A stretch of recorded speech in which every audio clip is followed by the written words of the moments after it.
días, ¿cómo estáis? ¿Bien?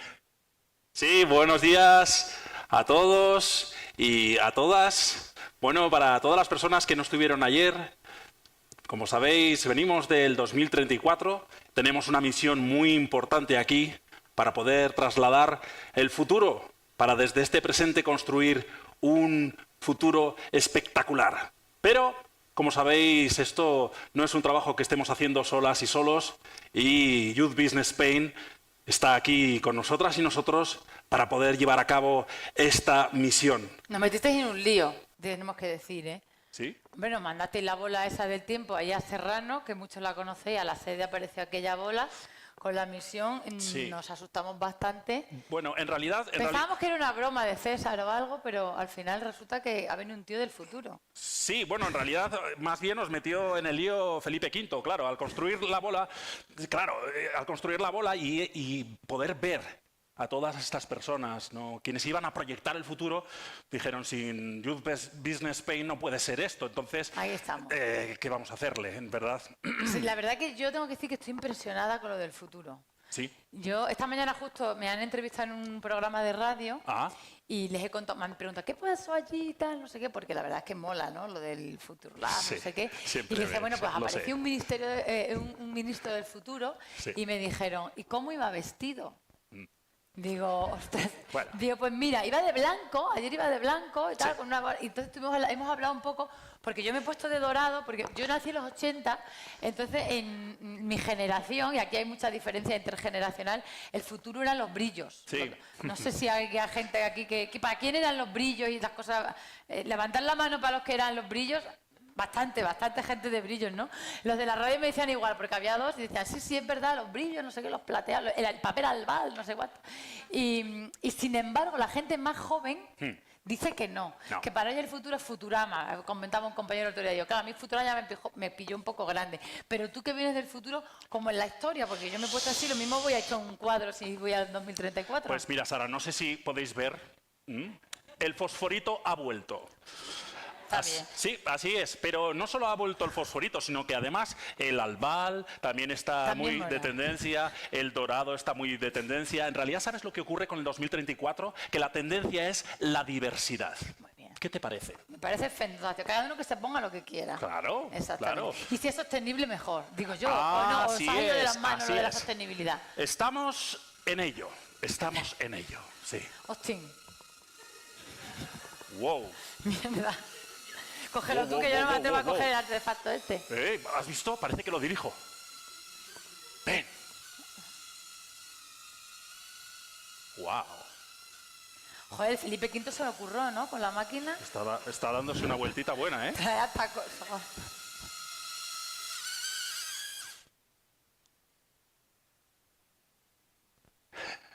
Un papel al final. Mira, pensé que iba a salir un QR. Los QR ya no se llevan.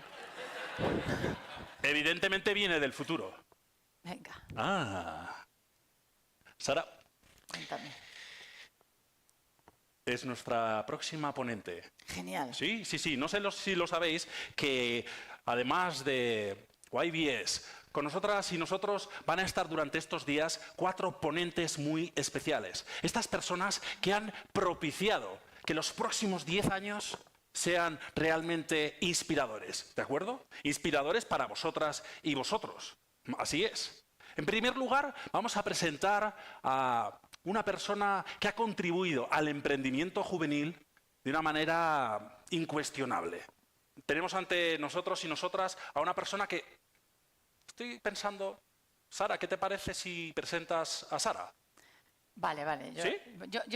Yo soy un poco el revientafiestas a veces un poco porque estamos aquí todos en la película del futuro, pero a mí sí que me gustaría dar un poco de contexto porque esta persona ha venido hoy aquí a la que me gustaría agradecer el esfuerzo. Ella es una persona que conocí hace como 3 semanas, ¿no? Estábamos en Nairobi. Estábamos en bueno, sabéis que formamos parte de una red internacional, ¿no? Que estábamos en más de 60 países y pues nos juntaron a todos los miembros, a los Youth Business Spain de los diferentes países, nos juntaron en Kenia, que fue una experiencia súper interesante. Aquí tenemos a algunas compañeras también de esa red internacional y vi a esta persona. Es una persona que tiene una posición importante en la OIT, en la oficina de la Organización Internacional del Trabajo en Ginebra, y me encantó la ponencia que hizo hablando un poco de la situación de la empleabilidad de los jóvenes en el mundo, especialmente en África, pero estábamos con la idea de este proyecto y dije, esta mujer me encantaría que viniese. Y allí la pobre la enganché por los pasillos y le dije que estábamos montando esto del futuro, que iba a venir alguien del futuro, que nos habíamos encontrado la bola esa en Serrano y que estaría guay si pudiese venir la Sara del futuro. ¡Wow! Y entonces, pues la hemos liado y aquí está. Aquí está. Sí, así que me gustaría darle especialmente las gracias a Sara y al Youth Business Internacional porque gracias a ellos pudimos tener a la Sara Elder del futuro. Espectacular, Sara. Muchas gracias por hablarnos de Sara y a YBS. Claro que sí. Muy bien. Pues deciros que, bueno, Sara concretamente y desde el futuro puedo deciros que es una persona realmente muy importante en esta conversación global sobre el empleo juvenil. Ella es economista de la Organización Internacional del Trabajo, ha recorrido medio mundo desde Londres hasta Bangkok, Ginebra y ha estado buscando todo este tiempo fórmulas para mejorar el acceso y las condiciones del empleo juvenil. Durante los próximos 10 años va a llevar a cabo unas innovaciones realmente espectaculares en el ámbito del emprendimiento juvenil y laboral. Así que, bueno, deciros que... ¿sí? Solo una cosa, perdona. Va a hablar en inglés. Para aquellos que no lo vayáis a seguir bien en inglés, habéis visto a la entrada que había unos auriculares. Si lo necesitáis, tenemos un servicio de traducción para poderlo coger. ¿Quiénes son? ¿Dos? ¿Dos? Pues los traemos nosotros. Vale, pues os traemos los auriculares para que podáis seguirla. Muy bien, y vais a poder escuchar la ponencia de Sara titulada El futuro del empleo juvenil a través del emprendimiento. Os aseguro desde el futuro que esta ponencia es una de las piezas clave que nos ayudará a construir los proyectos que presentarán al final de este laboratorio. O sea que disfrutad de ella y prestar atención a partes iguales, por favor. En 2034 recordaremos este momento como un punto de inflexión. Ahora os dejo con ella. Sara, you're welcome. Fuerte aplauso.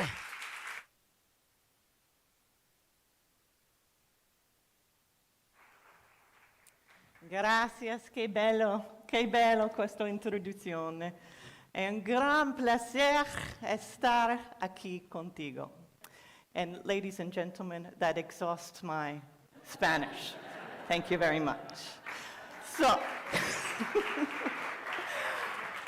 I hope that you will enjoy the opportunity to practice your English for the next 15 minutes. So bear with me, 15 minutes is fast. If you don't like English, it will pass quickly. So, as Sara says, my job today is to give you a bit of context. We're not quite ready for the future yet. We need to place ourselves in the current times and a little bit in the past to see where we want to be in the future. So let's talk a little bit about what are the current challenges for young people, and then we advance to why entrepreneurship is such an important part of our future storytelling. So let me see if this works, okay? The title that I've been given for this talk is The Future of Employability in Your Hands. And it really is in your hands, and we'll discuss together. It's a great pleasure for me to be amongst you because you are the solution makers. So I am from the International Labour Organization. We tend to write a lot of reports. The report that I will present today is, if I can advance, maybe I point it here. I'll just use the old way. Voila. The ILO Global Employment Trends for Youth report, which was released in August of this year. This is a report that we've been doing for 20 years. So what we do is we use the latest labor statistics to tell some stories about youth employment and youth employment outcomes in the world, and we do some deep dives at the regional level. You have access to both reports here with the QR codes. So, we at the ILO use these reports mainly for advocacy purposes, which we think is important. And sometimes we do make some advances in convincing governments and civil societies to invest more in youth employment. But you know, working in this realm of advocacy, sometimes we feel a bit far removed from the actual action on the ground. You all are the solution makers. So thank you for inviting me, YBS, to be part of the solutions. It will be my great pleasure to join you on this journey in the next couple days. So let's start with some of the trends. Voila. The first question we ask ourselves in this report is the COVID crisis a story of the past? And when we look at the data, we can say absolutely yes. So at the global level, at least, we have a youth unemployment rate of 12.8%, which is meaningless unless you have the context. It's important to know that this is now well below where we were in 2019 before the crisis hit us. Not only that, it's also at a 15-year low across the globe. So youth unemployment has seen a very nice decline. This is the global level. We can say the same when we talk about Europe. Youth unemployment levels in Europe are at an all-time low, which is a great place to start, I think. But it's important to remember that this recovery is not universal. There are some regions where youth unemployment continues to grow and to be higher than it was before the pandemic. These regions are East Asia, Southeast Asia, and the Arab states. So it's not all good news. But what about Spain? So in Spain, we still have a great deal of friction when young people attempt to enter the labor market. It's not such an easy ride. Young people do face unemployment in this country. And the current youth unemployment rate in Spain is, we find it, 28.7%, which is double the rate of the European average. But the positive news is you see this really sharp decline. And this is impressive to me. Look where you were just 10 years ago. More than one in two young people who were starting out their labor market adventure were faced with this uncomfortable situation of unemployment. So it's halved. This is very, very positive, a picture for Spain. But what about this other indicator? This is quite a common indicator that you hear because it's a measure that's been adopted as part of the 2030 Sustainable Development Agenda. The indicator is the share of young people who are neither in employment, education, or training. Here you see the opposite story. So in Spain, the youth NEET rate is actually below the European average and well below the global average. So here we have a nice story that Spain is doing very well in keeping its young people in school or giving access to training. The problem then is what happens once they emerge from the education and training system. So let us switch from the lack of jobs to the lack of decent jobs. In here, as I said at the beginning, we've been releasing this report for 20 years now. And we have not seen much improvement in access to decent work across the globe. If anything, we see a worsening of the inequalities of opportunities. When it comes to accessing a secure job, that's a job that provides a pay from an employer, that gives a contract of greater than a year, we have this great global divide. In a high-income country, we have 4 in 5 young adults, 25 to 29 years old, that are able to access a secure job. We have only 1 in 5 that can say the same in a developing country. So that is certainly a disturbing story. But oftentimes I ask myself, do young people still expect a stable job? In the current reality, do young people expect to have lifetime employment? Probably not. I mean, that's probably an opportunity of their parents or their grandparents. Now maybe having a gig is enough, but I don't think so. I think young people still want, maybe not a stable job, but at least a stable income. And from that stable income, they're able to move to the next stage of adulthood, they're able to move out of the family home, they're able to buy an apartment or start their own family. And this is what's sometimes still lacking. But what about Spain? So, in Spain, again, we're seeing some positive shifts towards the capacity of the economy to produce permanent paid jobs. And I'd like to hear from you if this feels real to you. But in Spain, it's not quite 4 in 5 that have access to a secure job, but it's 2 in 3, which is not bad. And you have seen improvements in the access to permanent jobs. The number of young people working in temporary jobs is actually shrinking quite nicely over the last 10 years. Now, this could be a story, you might tell me, I'm coming from a wonderful weekend in the very vibrant Madrid, spectacular city. Maybe you'll tell me, no, we don't see the same sort of opportunities and growth and development in the rural areas of Spain. And these are the areas we want to focus on, bringing the same options for growth. Okay, another sad story for Spain. This is a story of the wages that young people receive. We have the nominal wages that young people receive adjusted for the cost of living. And you'll see over the past 10 years, there has been actually a decline in the real wages of young people. That means that the salary that a young person earns allows them to buy fewer goods. The value of money has actually decreased. Again, tell me if this feels real to you. And another side of the story here is you don't have the same deflation in wages for the adult population, the 30-plus population. So that's something that we need to concern ourselves with. And this might be a reason why young people are attracted to entrepreneurship. You know, if the jobs that you're getting aren't bringing decent wages, heck, you might want to create your own opportunities to create a better income for yourself. And just to give you a bit of comparison, here's the story for the United States, where young people actually have received a greater advance in real wages than the adult population. Okay, another challenge here relates to the returns to education. So unfortunately, we're seeing an actual decrease in the returns to education if you measure it in terms of the matching of the job.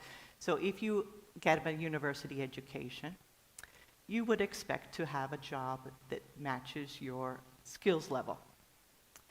Oftentimes, young people are now emerging from the university education system and not finding the high-skilled jobs that they're seeking. And in fact, this is increasing. This issue of overeducation is increasing. The graph here is for Europe and Central Asia. I don't have Spain. But this is extremely frustrating to young people who have done all the right things. You've been told, okay, stay in education, get a degree, it will be worth your while, you will see the returns. And the story is you will eventually see the returns. I don't want to say it's not still worth your while to get a university degree. You will eventually get higher returns than those who are unable to complete their education. But you will have this uncomfortable period in the meantime, where you as a university graduate might have to take a job that doesn't match to your high-skilled levels. Do you have a question, Ro? 5 minutes, okay, speeding up. Speeding up. Okay, so these are the challenges. With all of these many challenges, young people today feel a bit anxious.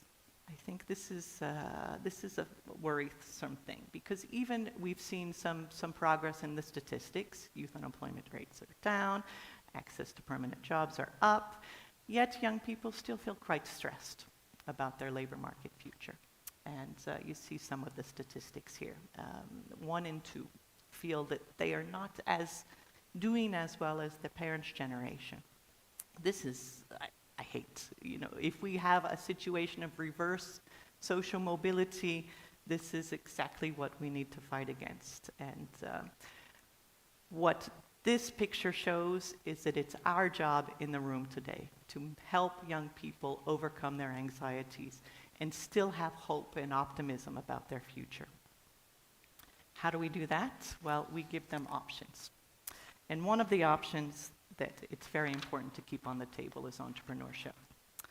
And why do we want to promote entrepreneurship? Well, it's part of our integrated toolkit. These are very ILO-ish terms.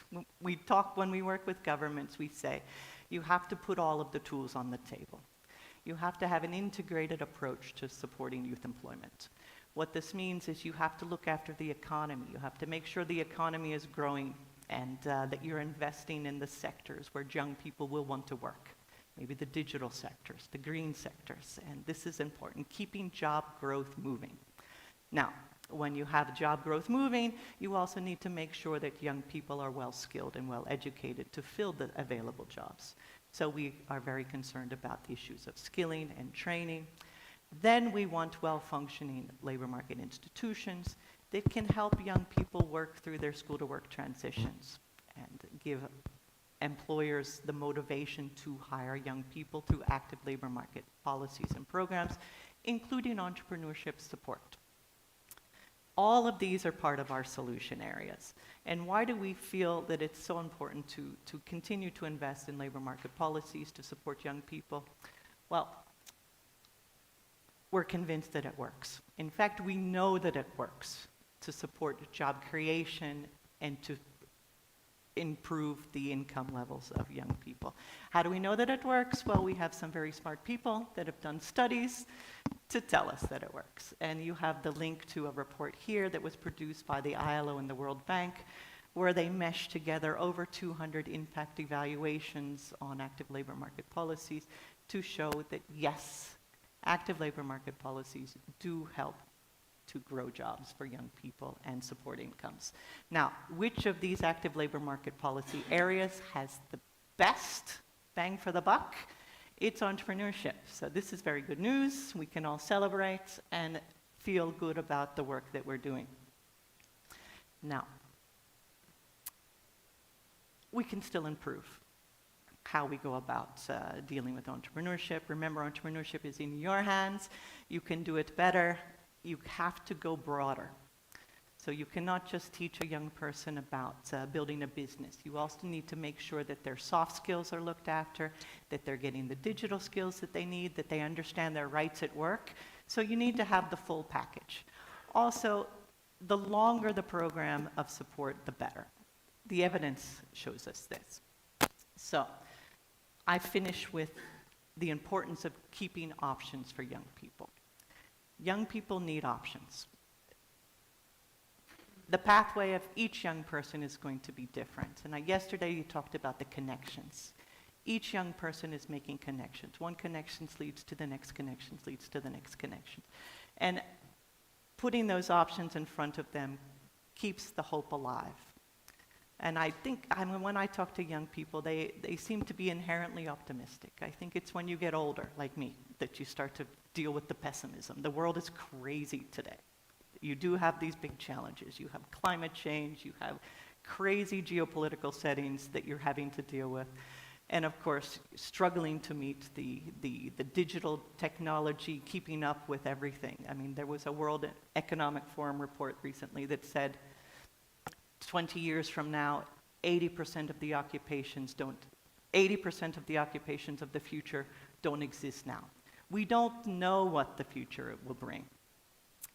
But we need to make sure that young people have the tools to innovate, to build their capacity, regardless of what the future has. And that's what we will do over the course of the next 2 days. And it's my great pleasure to be on this journey with you.